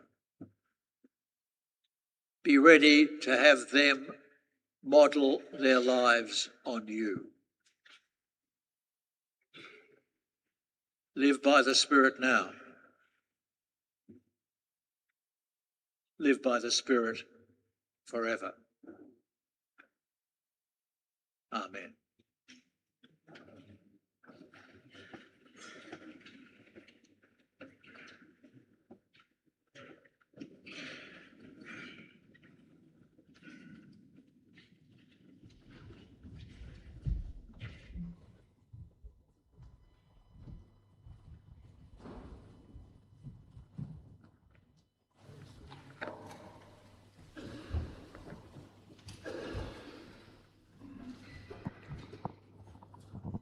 I he lolo tongani ko te watai peki he Ouau o e sa kalamini ti Faifekau ko mo fufua sakalameni jen ke silayaki.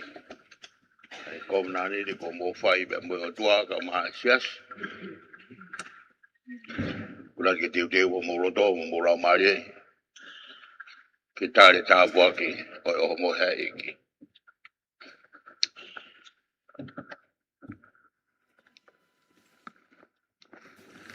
Ane afio he pona lawaki ya na to ama. Pere ne pak ya ne ang ne kawa ko. Ona me. Ko sino ena fak ko mo top. You know mo fai be he. Mai ko Fakamanatu.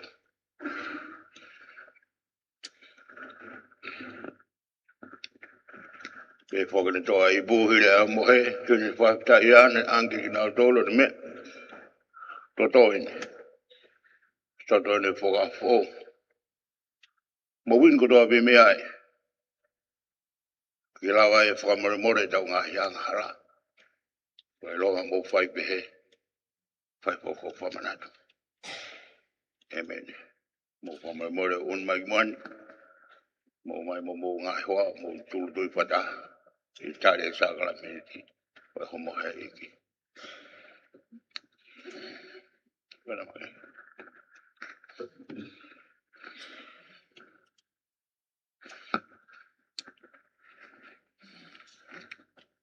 si no ta iki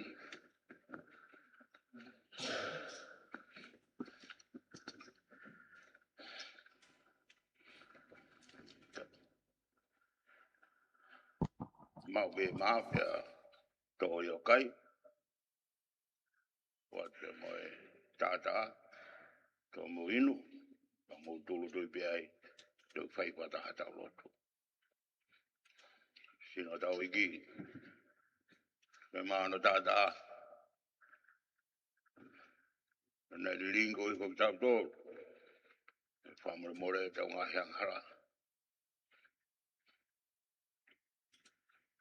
malo e pore ko mo fai ko mo fikau e ko tu ke ali mo to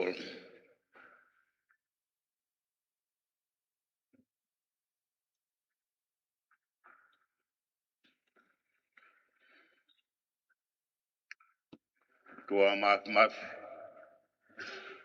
ko ni e kau chama yo e me kau nanga ko fai o nau fili mo ui ko kakato o nau teu i ke fai e ngā e a fiona ko hilifa ko maunima ko maufua ke mawhai ke marangai ho wholofora me fai o ngosaka me tāpua whata whitu kotoa beia he tāpua ke a fiona Ke mau kore atu. Whatama e mas e fiona e ma me waine. Kona ukai mo inu yo mau hahanga. Mau iwi ai. Tari ake whikau i atu. Tari ake ngau e whamu i lau maari e. Whahau keri nau tolu. Ie nau mui mo nau ka. Tāpua ki nau tolu. Ngai waifi whanau mo e whamiri. Mo whikau e ngau e Faifekau Hoko. Ia Sisu Christ ko alo. Tau mau whamui. Amen. Ume ake. Whai ngau e. Ouau Hilifakinima mbro ki ai.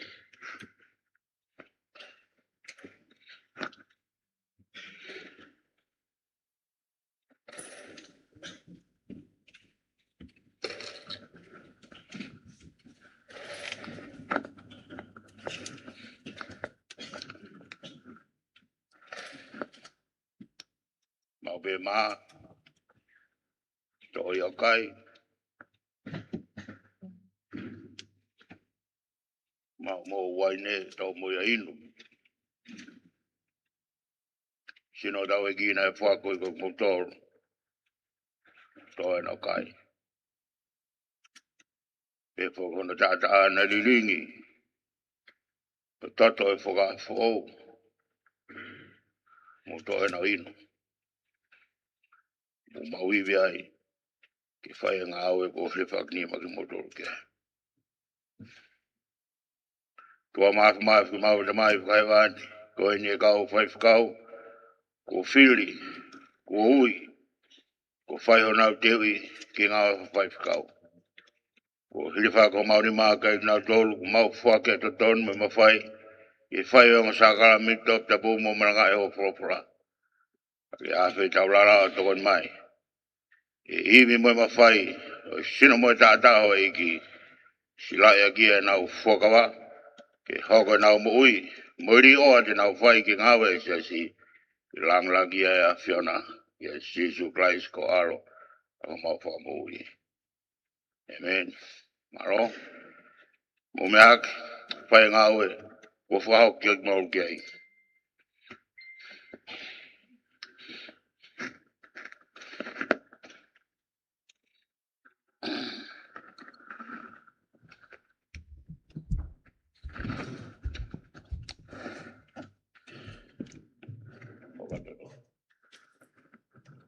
Nga mare koni kui e ni ai e alo fesa pe me no silampe mo e kolis ko sia to tai ke whakamoni e ale pau whengawe aki koe ni o kore ke whamone ton pure o whakatau kei mai proklaman.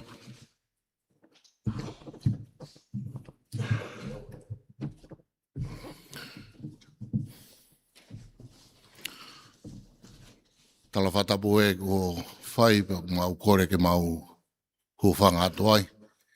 A tā ki whai ngā maari e koe ni.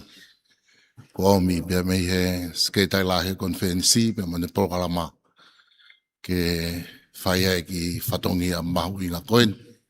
Ke ako whakateo lo sia. Ai sias metotisi e Pasifiki.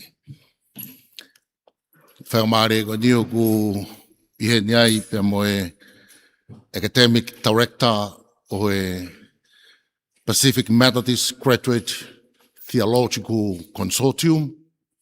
Ai a koe whanauta mai ai whataanga kau takilotu o e Sias Metodisi he Pasifiki. Ko nau loto ke whotu ai consortium koe ni. Ai a whakatahataha ai ai iwi. Pe moe nau whakametodisi. Ngai ako anga whakateolosia. Whakametodisi he Pasifiki. Ke ne whakaakeake mo whakai ai lau maari e whakametotisi. Ka umaa ai tuwha haulo whakametotisi i ngā siasi whakametotisi o Pasifiki.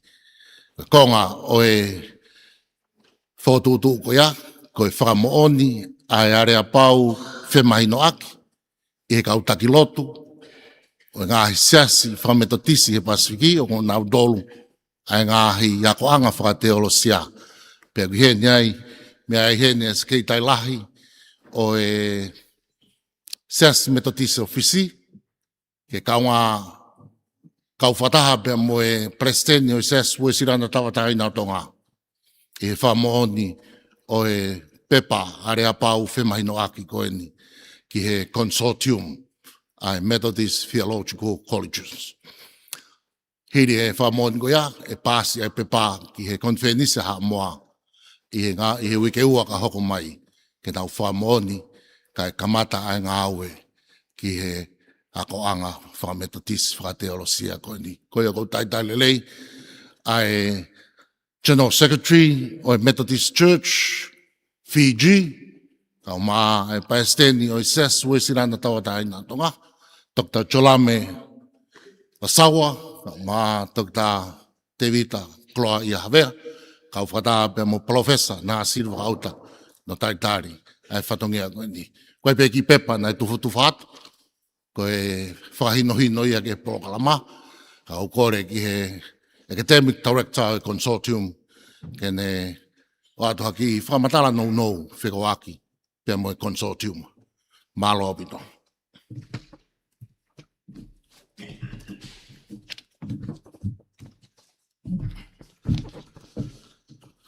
Patau pia moe Rei Pastini, pia hu whangatu i he patau kutau pia kua tau hu e kina i he konferensi eik ai Uesiliana tawatai na Tonga. Ki tānak si pe ki whamatala kua whai e he tōn pure o sia tautai. Ki ngā koe ni koe hoka tupe o ngā aue nei kamata i he wāwhe mātolu i loa koe SPD Partnership. Ai koe are pau ngā aue a sia tautai piula pia matawu i revu. Pia koe tau akene ua fulu mātolu o are pau koe ia. Pia nai whananga mai ngata pe i he ngai whailonga undergraduate, kamata me certificate o ngata i he Bachelor of Divinity. I tau e ono ko hiri nei whakaukau e ni ihi kau ke partnership koe ni. Ko taimi ke hiki ai whengau e koe ni ke Tongatapu. Pena whai tānau ko ia ki mua i he tō e tau maha ki COVID-19.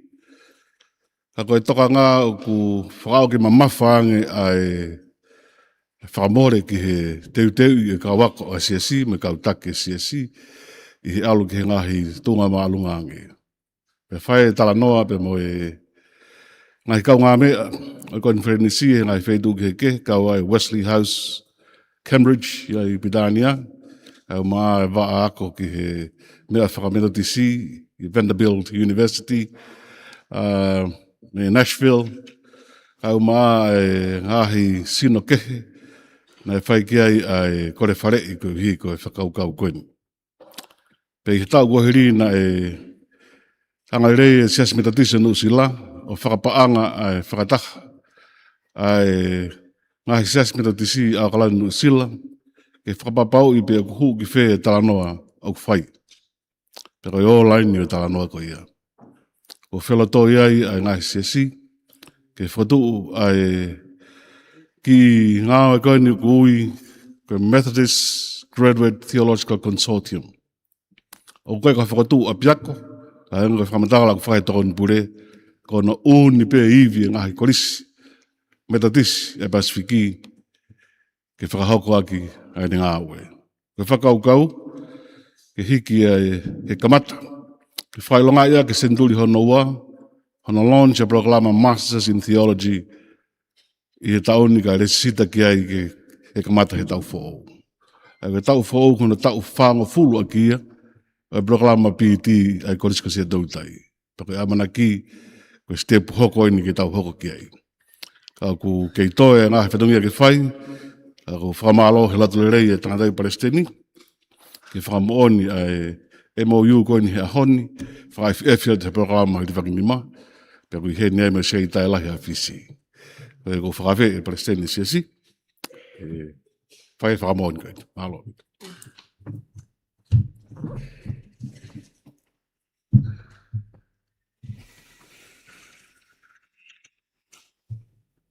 Pe whakamone pila i MCC. Whakamone koe. Whakamone pila i MCC.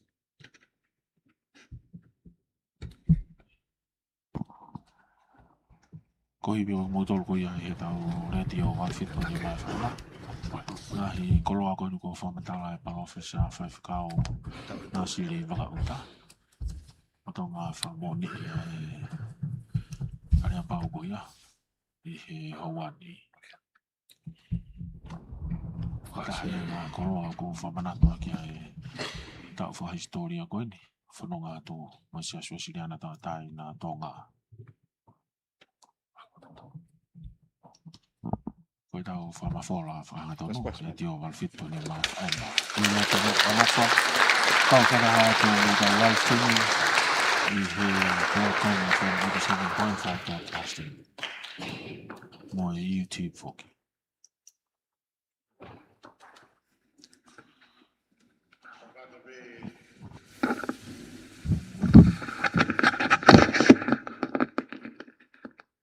Whakatu ve area paugoni, whakonga e Siasi. Kau whae te whabaro, rawa tau Hilifakinima, Faifekau. E uibe motoro ka kau Faifekau tala vou, mo kei. Raki ve mo tala vou, mo kei iki pe tau ngawe, au mau ofa. Mo ofa ire tau ngawe, mo ofa kakai Siasi.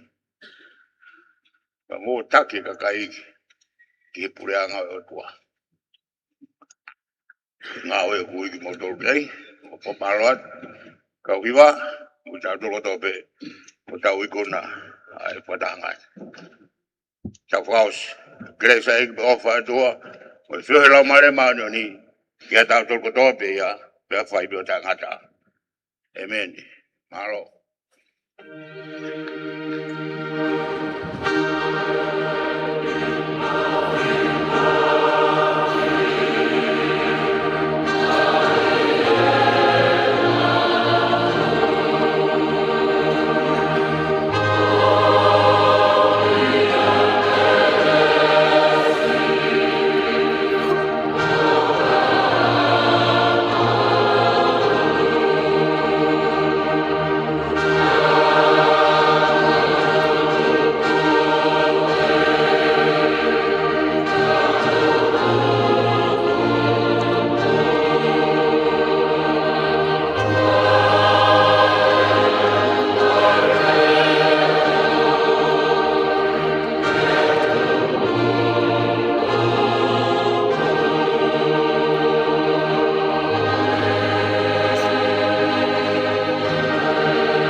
Tame e hara waha kolo. Koe lama katoia. Koe whatongia e whiawhini. Ouau whanofo Faifekau Hoko. Ake nau tolu e kau Faifekau. Ko koloa ia e Siasi Uesiliana tai na Tonga. Whamafola whangatonu me he tau reti o wal fit poini mai whaema i loto Nuku'alofa. Kau whatahat mo tau live stream i he Facebook page pe ki tau YouTube. Whatawange pena e ongo lele iatu pe au taki ati ngai le tu whare kotoa pe. Mo tolu he o Tongani. Ma he o Murina anoka toka atoa. Te mau tatawa tu he. Me he Falelotu Fakamanatu Centenary uluaki o Lotu. Koe hui koe polokalama hoko mai koe haua iloia. Me he kere o Centenary ua. Kalava e hoa ilo, te tau te whoki mai ki he Falelotu Fakamanatu Centenary o Lotu Uluaki.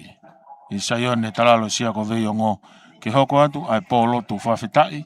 Mo nau tolu i he ngai whangawaka e Lotu me ngai Siasi. Tau kau whata ai i he whiawhi whakakoloa koe ni. Whamalo ia ki nau tolu nau whapaanga e whakaivia e tau whamafola. Pea whawhetai ke eki e ke whalotoa ki nau tolu. Ke tau inasi ai. Toke tā rei pāsi kau mai hau eki whafafonga wharea rea i e wharea rea o Tonga. Whamalo ia kau hoa ngau e he whiawhini. Kau whataha mo Aripati ki Sina. Pea ki a Pita Takafua. Webster Lea Junior. Whia whoke mau ke kau whataha e ngahi aho mo Siasi Fustoa. Me he reti o tamauhi. Me Aotearoa Nusila. Pea whoke ki a Whiria Paia. Mau kau atu mo ki tatau atu ki taimi no koe ni.